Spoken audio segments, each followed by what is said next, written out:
Halo para Bagger Hunter, jumpa lagi dengan saya Eros Perwita di channel The Investor. Di video kali ini saya akan menjawab beberapa pertanyaan yang sudah diajukan oleh teman-teman ya. Siapa tahu bisa menjawab pertanyaannya dan siapa tahu bisa memberikan insight baru.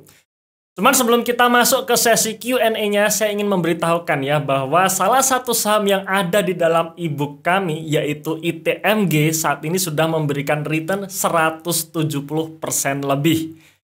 ITMG saat kami masukkan dalam ebook di tahun lalu harganya masih di kisaran 11.000 dan sekarang sudah 30.000. Kemudian banyak pertanyaan, apakah harus dijual sekarang? Menurut saya belum saatnya jual ya, masih ada potensi naik. Naiknya sampai berapa?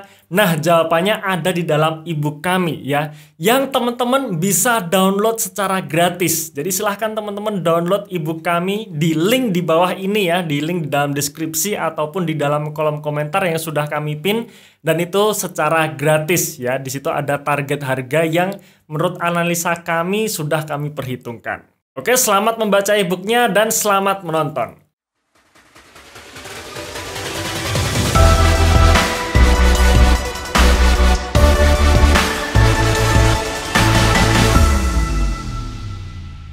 Oke, pertanyaan pertama dari Pak Iqbal ya. Pak Eros mohon masukan untuk antisipasi crash jika dana sudah 100% masuk saham ya. Terutama 100% cashnya ini sudah pada emiten yang kita yakini kinerjanya tetap bagus. Cuman problemnya adalah tidak ada cash lagi nih. Nah, apakah sebaiknya jual dulu sebagian atau tetap di hold? Nah, sebenarnya kalau saya sendiri, saya selalu prefer jangan sampai kehabisan cash ya. Dan untuk bisa mendapatkan cash atau punya cash itu caranya dua. Yang pertama, kita selalu rajin setor dana ke dalam RDN kita. Dan yang kedua adalah ya kita jual sebagian dulu. Nah, untuk kasus Pak Iqbal ini sebenarnya tergantung kondisinya. Apakah Pak Iqbal memang setiap bulannya selalu rutin untuk menyetorkan dana ke RDN? Kalau misalkan selalu rutin, menurut saya di hold saja ya, karena kita nggak tahu nih kapan crash ini akan terus berlangsung, apakah cuma beberapa hari habis itu naik lagi, kita tidak tahu. Ya, jadi saya prefer untuk ngehold ya, dengan catatan setiap bulan Pak Iqbal selalu memasukkan dana ke RDN. Tapi kalau Pak Iqbal tidak selalu memasukkan dana ke RDN, ya alangkah baiknya ada yang dijual sebagian ya, supaya ada cashnya. Karena menurut saya money management terpenting dalam mengelola portofolio adalah jangan sampai kehabisan cash. Oke, pertanyaan kedua dari Pak Tommy Mega ya, Pak Temi Mega. Pak Eros, dengan dikeluarkannya saham Dimas dari MSCI ya, MSCI ya, apakah saham Dimas masih layak untuk dibeli lagi? Nah, di sini mengenai saham Dimas sudah kami jelaskan di video kami beberapa waktu yang lalu. Silahkan Pak Temi tonton lagi videonya. Cuman masalah MSCI ini ya, apakah ketika saham itu dikeluarkan di indeks tertentu ya, jadi tidak hanya di MSCI, nanti suatu saat akan ada saham lagi yang dikeluarkan dari LQ45 ataupun di indeks yang lain ya. Menurut saya, sepanjang tujuan kita untuk investasi, untuk investing, kita nggak perlu risau dengan saham-saham kita yang akhirnya dikeluarkan dari indeks tertentu. Karena indeks tertentu tersebut menurut saya itu lebih cocok digunakan untuk para manajer investasi ya, yang biasanya mereka menggunakan acuan indeks tersebut untuk mengukur kinerjanya. Sedangkan kita investor retail biasa, ya bodo amat gitu ya, sepanjang kinerjanya bagus, ya beli hold saja seperti itu. Oke, pertanyaan selanjutnya dari Pak Kondariano. Ya, Pak Eros mau tanya, di kondisi isu inflasi yang lagi tinggi saat ini, apakah akan berpengaruh ke kinerja dari emiten properti ya? Suku bunga yang tinggi juga akan mempengaruhi kinerja emiten properti juga ya. Oke, intinya apakah pengaruh inflasi ini berkaitan dengan atau akan mempengaruhi kinerja dari emiten properti? Menurut saya iya gitu. Karena pada dasarnya properti ini juga salah satu faktor pendorongnya adalah daya beli masyarakat. Dan biasanya ketika inflasi itu tinggi, Bank Indonesia juga akan menaikkan suku bunganya supaya meredam inflasinya, biar tidak tertahan, tidak terlalu tinggi. Nah, buat mereka, buat para emiten-emiten atau perusahaan yang mengandalkan penjualan dari KPR, ya otomatis ini akan terkena dampaknya, karena begitu suku bunga dinaikkan ya, bunga KPR juga makin tinggi ya, orang-orang mungkin akan mengerem dulu untuk membeli rumah seperti itu. Nah, tapi apakah artinya kita tidak masuk ke sektor properti? Menurut saya juga belum tentu. Ya, kita tetap cek kinerja laporan keuangan perusahaan-perusahaan properti dan juga valuasinya. Jika memang perusahaannya memang kinerjanya bagus, bisa tahan inflasi seperti itu ya, dan karena terkena sentimen harga sahamnya makin turun, ya berarti makin murah. Menurut saya ya beli saja ya. Itu kalau saya. Oke, selanjutnya pertanyaan dari Pak Sulanggeng Wibowo. Nah, tapi tidak boleh dilupakan jika 50% market kita dipegang oleh asing. Jadi dinamika ekonomi makro juga perlu dicermati. Misal, kalau asing keluar, kita tahulah apa yang terjadi di ISG. Ya, jadi kita, Pak Sulanggeng ini kebetulan baru istilahnya kita diskusi ya dengan Pak Sulanggeng tentang apakah perlu kita melakukan analisa makro ya untuk menentukan kita beli ataupun jual. Nah, menurut saya pribadi, analisa makro memang ya dari yang saya lakukan memang saya lihat juga, tapi ini bukan prioritas utama. Ya, alias ya sudah nggak apa-apa. Makro ini istilahnya untuk tambahan analisa saja yang sebenarnya buat saya ini adalah analisa sentimen. Tapi untuk saya memutuskan untuk entry, itu saya tidak berdasarkan analisa makro. Tetap di fundamental perusahaan, tetap di kinerja perusahaan, tetap di valuasi perusahaan. Sepanjang kinerjanya bagus, harganya murah, saya beli. Seperti itu.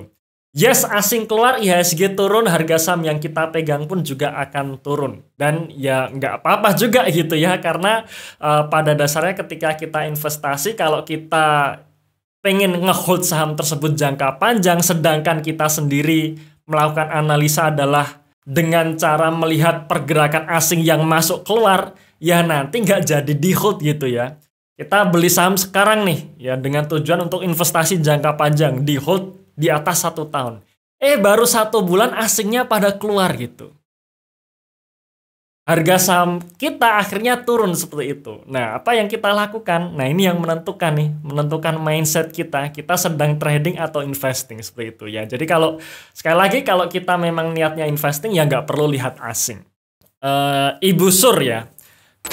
Ya, cuma berasa surprise saja SMDR sudah beberapa kali sentuh harga 3.000. Kita kan ikut value investing arahan Pak Eros memang nggak pakai technical analysis. Technical analysis cuma ini untuk mengingatkan diri sendiri saja ya, time horizon panjang, kinerja baik, beli di harga murah. Jadi mungkin pertanyaan dari Ibu Sur ini apakah bisa pakai technical analysis atau tidak gitu, karena memang saya sendiri selalu mengatakan ke teman-teman ya bahwa ketika kita bicara investing ya cukup lakukan 3 hal sederhana ini saja gitu ya, time horizon panjang, kinerja baik, beli di harga murah, nggak perlu technical analysis seperti itu. Pada dasarnya bisa juga gitu pakai technical analysis ya. Biasanya kalau mereka yang memakai technical analysis ini untuk melihat momentumnya ya, bagi mereka yang pengennya beli harapannya dalam jangka waktu pendek langsung naik, nah dia pakai technical analysis. Kalau saya sendiri saya memang tidak pakai technical analysis ya, nggak tahu juga saya caranya. Nah, cuman problemnya adalah nanti ketika kita mau jual. Nah, kita mau jual ini acuannya apa ini? Apakah kita pakai acuan technical analysis atau memang acuan fundamental perusahaan ya, kinerja perusahaan. Nah, ini yang menentukan mindset kita. Ya, ini yang menentukan pola kita, apakah kita sedang trading atau investing ya. Jadi itu jawaban saya. Jadi kalau mau di-combine ya bisa-bisa saja. Cuma nanti begitu momentumnya hilang dari sisi technical analysis, apakah kita ngejual berdasarkan itu atau kita mau ngejual berdasarkan fundamental yang sudah tidak sesuai ekspektasi lagi ya. Oke, pertanyaan berikutnya dari Pak Yoni Property. Pak Eros, jika saham kita sudah profit di atas 100% lalu ingin nambah muatan, lebih baik average up atau buka RDN baru ya. Nah, ini yang saya lakukan ya. Yang saya lakukan adalah ketika saya melihat saham yang saya pegang ini sudah profit 100%, tapi secara valuasi sebenarnya harganya masih murah, saya tetap beli lagi gitu. Cuman saya biasanya beli di RDN yang lain ya, di sekuritas yang lain. Nah, kenapa? Ya supaya saya masih bisa menjaga saham yang saya beli pertama kali ini di harga murah gitu loh. Jadi kan seneng kita kan kalau kita ngelihat harga saham kita sudah naik 100%, habis itu lanjut 200%, lanjut 300% seperti itu. Nah, untuk menjaga biar ini bisa selalu memunculkan angka yield yang gede, nah kalau mau averaging up ya, average up ya kita pakai sekuritas yang lain. Itu kalau saya. Nah, cuman ini juga khusus untuk saham-saham yang nantinya akan saya jual alias saham-saham siklus. Tapi kalau saham yang rencananya akan saya hold selamanya, saya mending averaging up saja seperti itu ya. Oke, itu beberapa pertanyaan yang bisa jawab di video kali ini. Silahkan bagi teman-teman yang ingin menanyakan sesuatu kepada saya, tuliskan di dalam kolom komentar ya. Cuman harapannya adalah pertanyaan tentang strategi ya, tentang filosofi. Jangan pertanyaan tentang prospek saham tertentu ya. Kalau prospek saham tertentu nanti kita bikinkan video mengenai review saham. Oke, terima kasih sudah menonton video ini sampai akhir. Tunggu video kami selanjutnya dan salam Passive Income.